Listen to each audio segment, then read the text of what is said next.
Yo, what's going on, everybody? Welcome back to another video. In today's video, I'm going to show you guys how to get the best performance on Fortnite for the Nintendo Switch.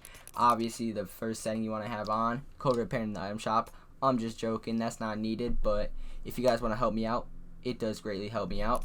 Anyways, we're going to get right into it. So the first thing you want to do is go to your locker. A lot of people don't know this, but your skins and what you're wearing can actually affect your performance. So first off, make sure you have a back bling off.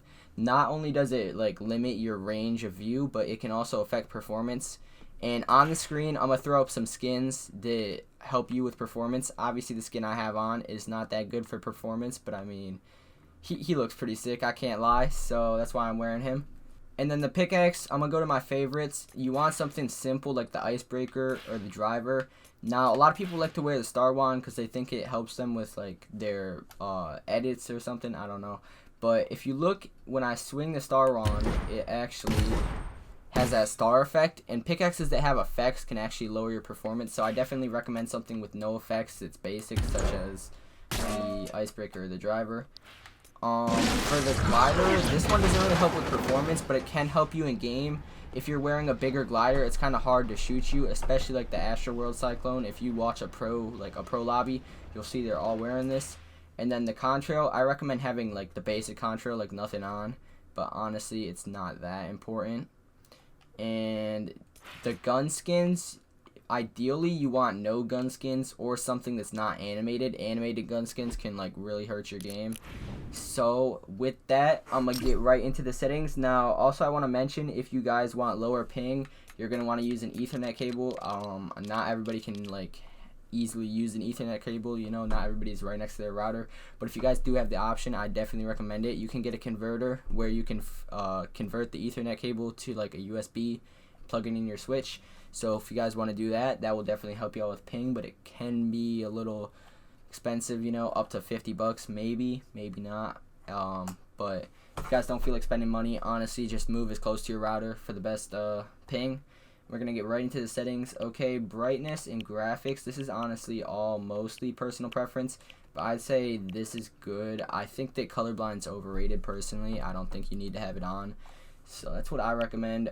Show FPS. Have this off because it's just another thing on your screen that's taking up your performance. You know, you already know what your FPS is when you're playing on a Switch. You don't need to know that you're playing on 30 FPS, you know. Power saving mode, a lot of people probably think that this is like a good setting to have on because it's power saving and, you know, saves power. You know, what could be bad? But actually, if you have this on, it's going to take your performance and it's going to save power instead of turning your power into better performance. And then this doesn't matter. Toggle sprint, have this on, this way you don't have to always be holding your sprint button down. Auto open doors, this is useful. If you get like stuck in a box, you can open a door. In case like you accidentally edit a door instead of like another edit, you can quickly open the door without having to like worry about what your door button is or whatever. Mantle activation, don't have this on hold forward. If you have this on hold forward, then you're gonna be like basically just mantling everywhere. Then you might accidentally mantle and get like headshot sniped or something. Hold to swap pickup, if you want good inventory management, make sure to have this on. None of these matter. You guys can copy these settings down. I definitely recommend having them like this, but they're not like important to performance. Now, preferred item slots, these are extremely useful. That way you don't have to spend time sorting your inventory, especially on controller. When you're playing on controller, like on a console like Switch, it can be really hard to sort your inventory quick. You know, obviously it's not super hard, but it's just nice to have that extra like backup, I guess. And then this is also the same thing. Sort your consumables to the right. That way doesn't get in your way, so you don't have to like throw a mini when you're trying to shoot your shotgun 200 pump someone, you know. Reset building choice, this honestly doesn't matter, you can have it on or off. Pre-edits, a lot of people have this on because they think that it will like make their edits better. If you have this on, you'll actually end up having slower edits. So even though your edits may be a little more consistent, you know, it's okay to mess up every once in a while on pre-edit. So, you know, honestly, just get used to resetting and you'll be fine. Turbo building on, obviously, if you want fast builds. And confirm edit on release, this will help your edits get faster, so make sure to have that on. And then these honestly do not matter. I'm not going to read any of these except for HUD scale. Make sure your HUD scale is under like 90, under 80, honestly. And then the rest of these you guys can read. I don't know why I accidentally just changed that. Oh my god, dude, why do I keep on changing it? There we go. You guys can just go ahead and copy these. And then gyro settings. I actually am not going to go over gyro settings in this tutorial, but I did go over them in a tutorial last year. So if you guys want to go check out the other videos on my channel and go look for that, go ahead. Controller auto run, have this on, definitely. You know, you don't want to have to always be holding a sprint button, and you don't want to be walking slow. Build immediately. Obviously, if you want to build fast, you want to have good reaction time, have that on. Edit hold time. If you have this any higher than the lowest setting, then your edits are just gonna be terrible. Slide hold time, don't have this too low, that way you're not sliding everywhere, but don't have it like too high so you can't slide, you know, like in the middle is perfect. Reset camera axis, it's not really important. Reset camera time, that also doesn't matter. And then vibration, if you have vibration on, it could hurt your performance, so make sure to have this off. And also, if you have vibration on, it's just kind of annoying. Before I get into the sensitivity, make sure you have advanced options on. That way you can copy all these settings down. And then build mode and edit mode, these are like typical controller settings. So you guys can just go ahead and copy these. Same thing with the look and horizontal speed. Now, a lot of people accidentally have boost on, or they have boost on and they know about it.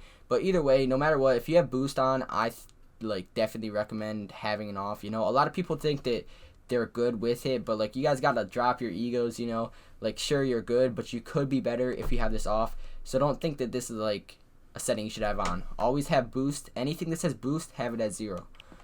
It's basically like having exponential on, and as you guys probably know, linear is a lot better than exponential. Boost off, and then this is a good aim speed, and then boost off. Now, this setting a lot of people don't know, but if you have it at 0.1, it turns it on. If you have it at 0 seconds, it turns it off. Basically, you want to have this off. I didn't even know about it, and then when I turned it off, it felt weird for a minute, but like, then my builds actually felt great, so make sure to have it off. Linear is the best. Obviously, have high aim assist. And now, there's actually a few underrated settings that people don't know about in the audio section, so a lot of people like tend to skip over this, but it's actually in these two sections right here. You want to have visualized sound effects on, that way you can see if somebody's like sneaking, you might be able to see them better. Or honestly, it's just good to know where your opponents are at all time with visually and with your audio. And then subtitles, you want to copy these exact settings down, because subtitles, even if there aren't subtitles on your screen, they can still hurt you if you don't have them all the way off, so make sure to have them all the way off, just like that. And then these are my settings. If you don't use L-stick edit, then make sure to switch to L-stick edit, unless you're on claw. You know, claw is fine, but I honestly don't think people really play claw anymore. And then build controls, obviously have a Builder Pro layout for your builds.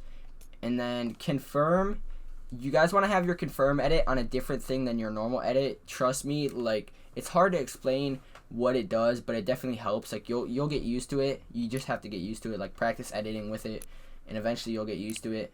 And then clipping, if you guys want to learn more about how to record and how to clip on Nintendo Switch, make sure to watch my tutorial I uploaded like last month. If this video did help you out, make sure to drop a like, sub, and a comment would be greatly appreciated. And make sure to comment salamander if you got to the end. I said that because my skin is a salamander. I don't even know if that's a salamander, but either way, make sure to like up the video, and I'll see y'all next time.